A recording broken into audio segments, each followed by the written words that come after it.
So the next topic is introduction to simple stress and axial stress. So let's have an introduction again.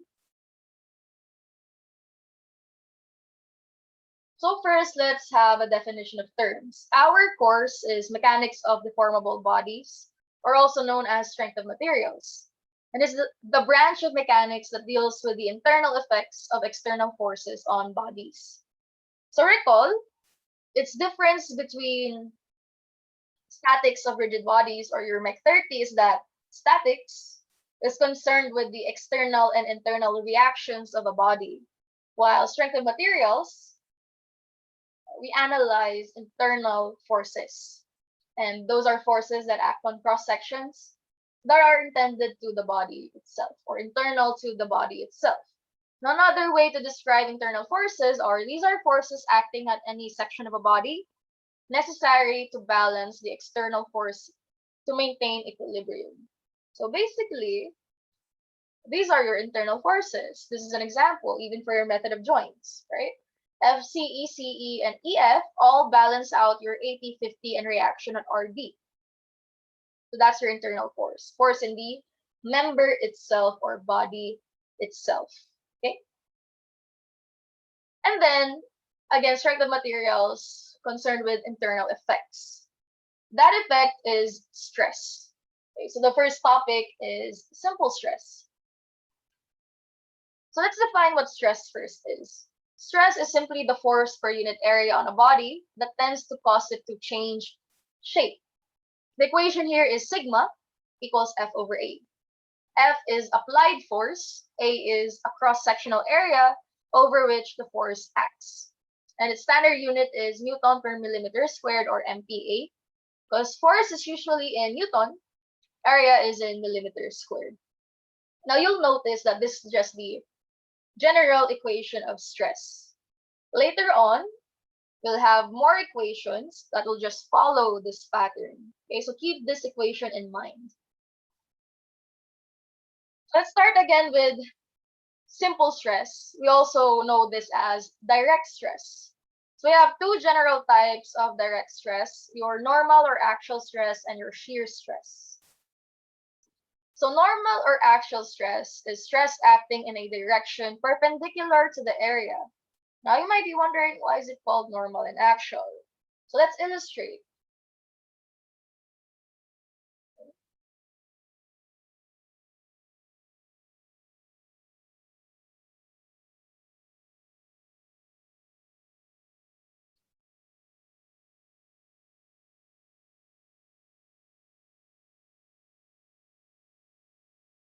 So let's have a cube, your body, okay?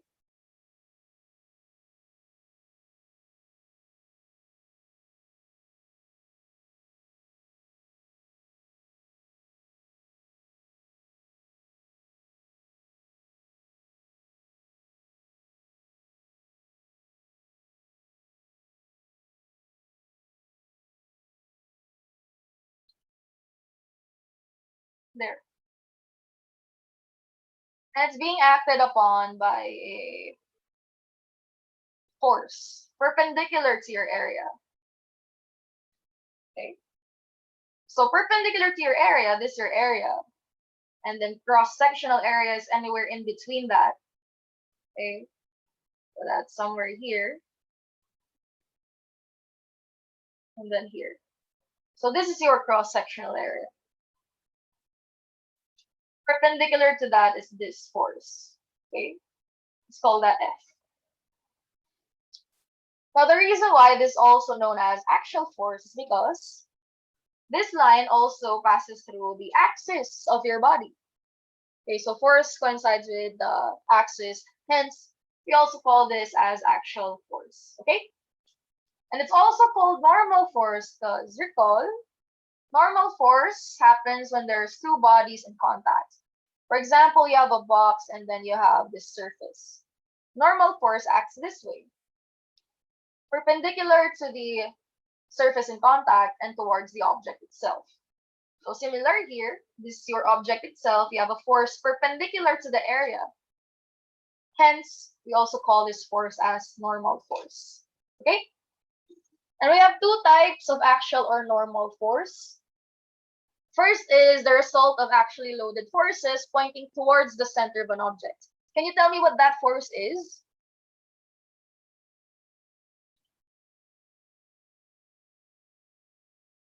Correct? Nicole and Manuel. So Guico Beltra. Oh, 3 points. Next, Guico Wells. Verse. Okay. So the answer here is compressive stress or compression stress. And then obviously the next one would be tension stress. And tension is caused when actually loaded forces are pulling away from an object's center, perpendicular to the object's surface. Now recall your method of joints and sections, right? We have compression and tension forces. And they in turn create compression and tension stress. So that's why your method of joints and sections is an intro to this. Now, when we have compressive stress or compression stress, the material or object is compressed or the volume is decreasing or reduced. While when we have tension stress, your material or object is elongated or stretched. So that's the basic effect of these stresses. And then the next type of direct stress is shear stress. And it's caused when the forces applied to an object are parallel to the object's cross section. So normal axial stress perpendicular, shear stress parallel. So that's the basic difference of the two. Let's have some applications. So first we have crane cables carrying tensile loads. Now why? These are your crane cables. This usually carries weight. Okay, an object here, there's weight always downward.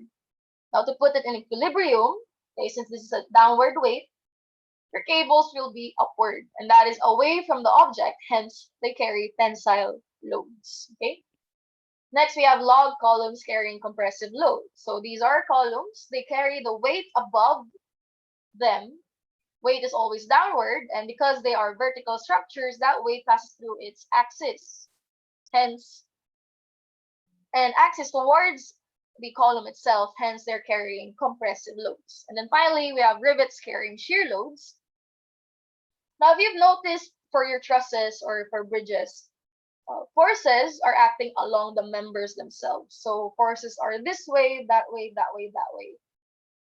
And those forces are acting along the cross-section of your rivet. It's parallel to the cross-section of each rivet. Hence, the rivet carries shear load. Now, most of the time, however, a structure carries more than one type of stress. An example of that is your reinforced concrete column. The concrete part is used to resist compressive loads, and your steel bars are used to resist tensile loads. So your reinforced concrete column experiences both compression and tension stresses. Now we have direct stress. Of course, we also have indirect stress, which are your bending stress and torsional stress.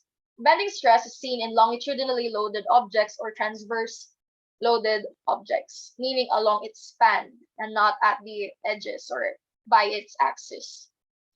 Torsional stress are shear stress produced in a shaft due to the twisting. Now you might be wondering, why is it called indirect? So to show you that, let's have this table, okay, to compare all of our stresses. So we have load stress illustration. If we have an axial force as the load, creates axial stress in the general case. Why is there a general case here? Because axial force can actually create shear stress as well. Now we'll talk about that later. But for now, it basically just creates axial stress in the general sense. Under that, we have tensile and compressive, and it's going to look something like this. Force perpendicular to your area. Next, shear force creates transverse shear stress. So we have your force parallel to your area. Now look here, bending moment and torsion. Bending moment creates bending stress.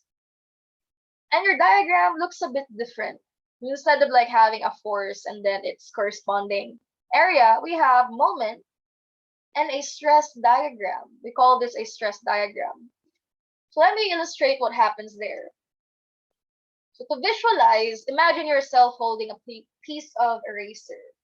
Okay. So let's say you have an eraser here. Okay. And hold it by its ends. So holding it on these sides, and you're gonna rotate it.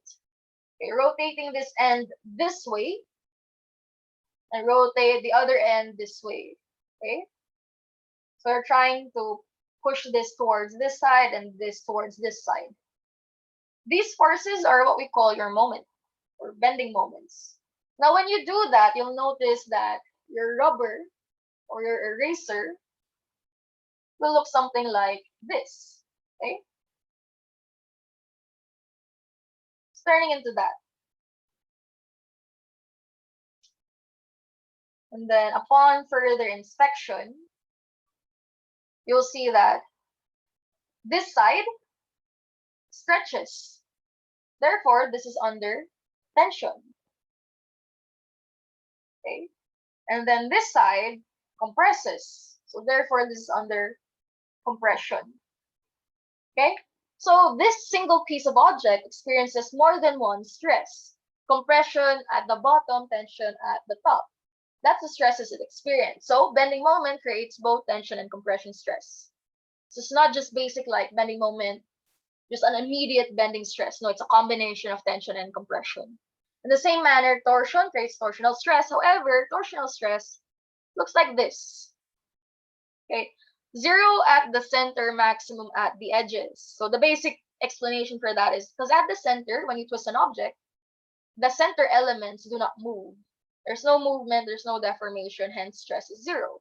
However, when you rotate, the edge, right, the surface of your object is the one that moves the most. So hence, it's the one going to experience the most stress. That's why this is your stress diagram.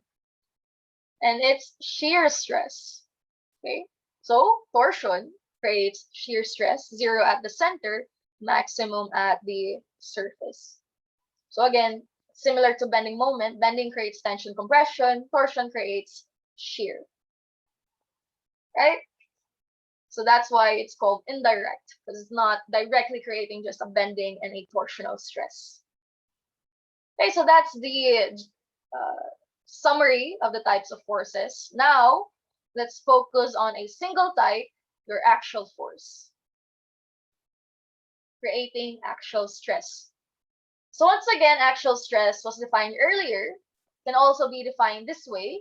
It is the stress developed when force acts normal at the center of gravity of a sectional area. And its equation is stress, where sigma equals P over A, where P is applied normal force, A is cross-sectional area over which the force acts. So it's very similar to your basic equation for stress.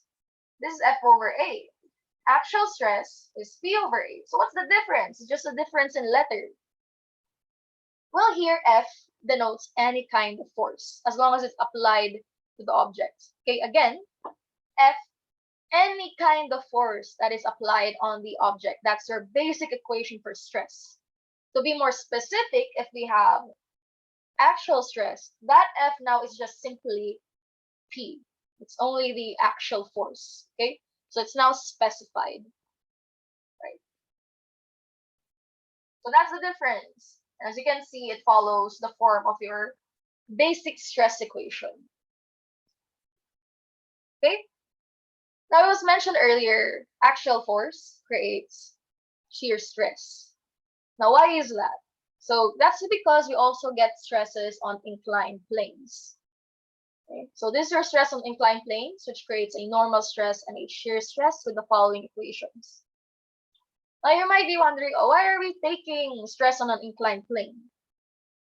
It's because of this. Okay.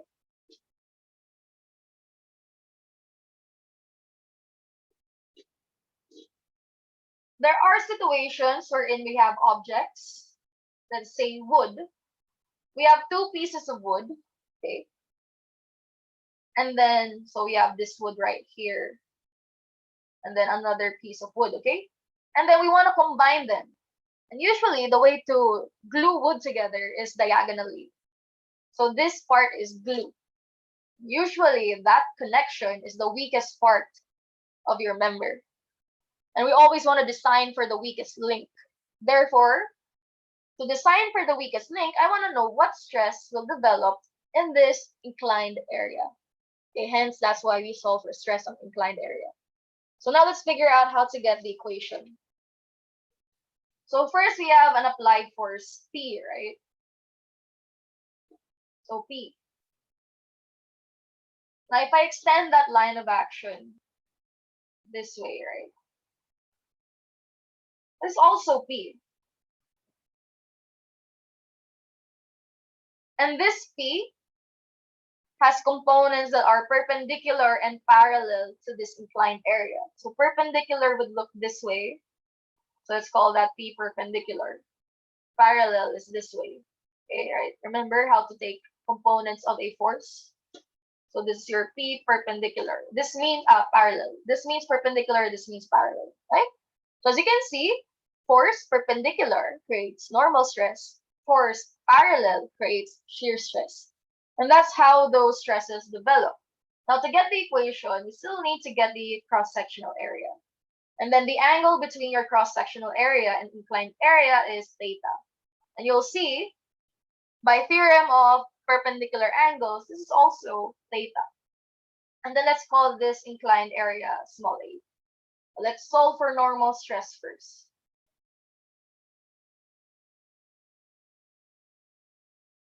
So basic equation for normal stress is P over A.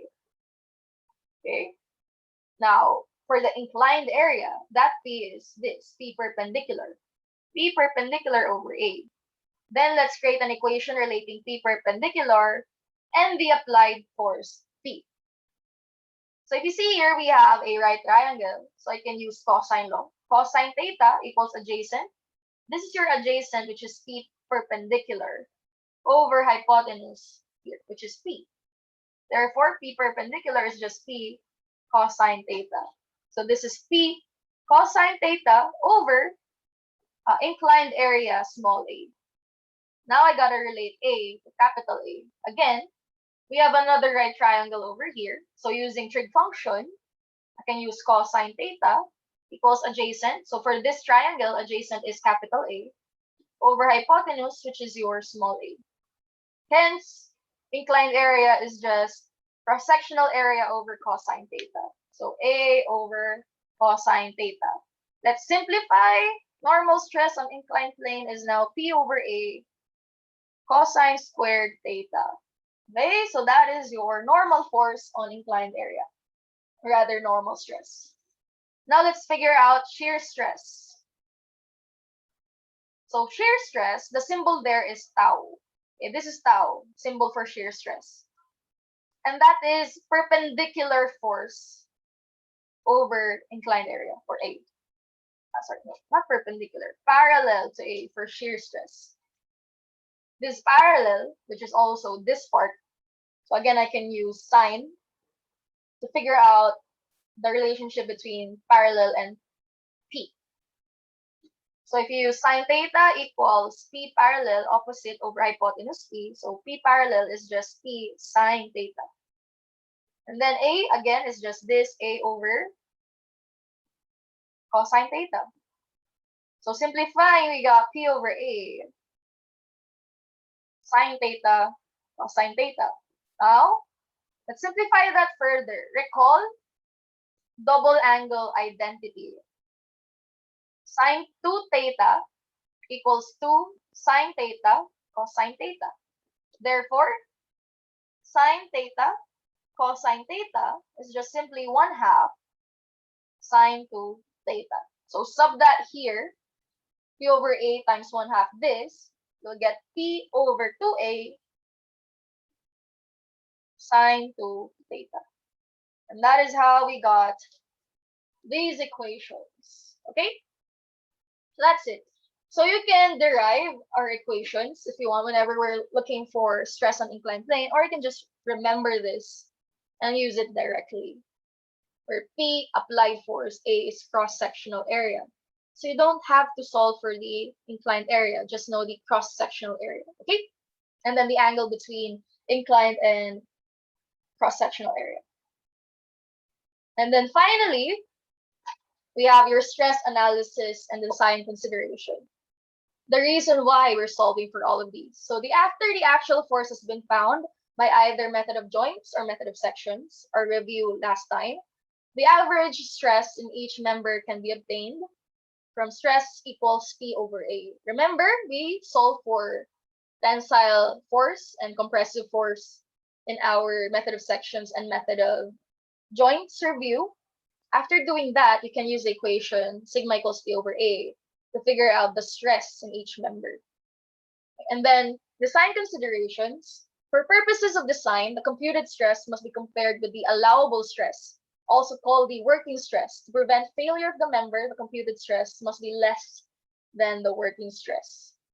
Okay, so this working stress will be computed in your design subjects. For now, working stresses will be given, right? And then what we'll solve for is the computed stress. So we're going to compare computed to the given working stress, okay? So that's it for the concept part. Since we're out of time, next meeting, Tuesday, we'll have the examples. Okay. So before I dismiss you, announcement. For those who were absent last Tuesday, this Saturday, we will have your diagnostic exam. Okay.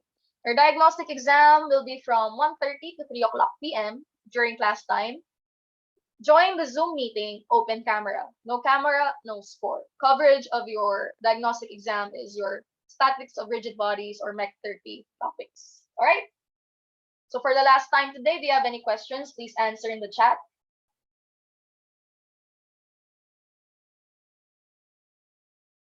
Okay, no questions. Sure.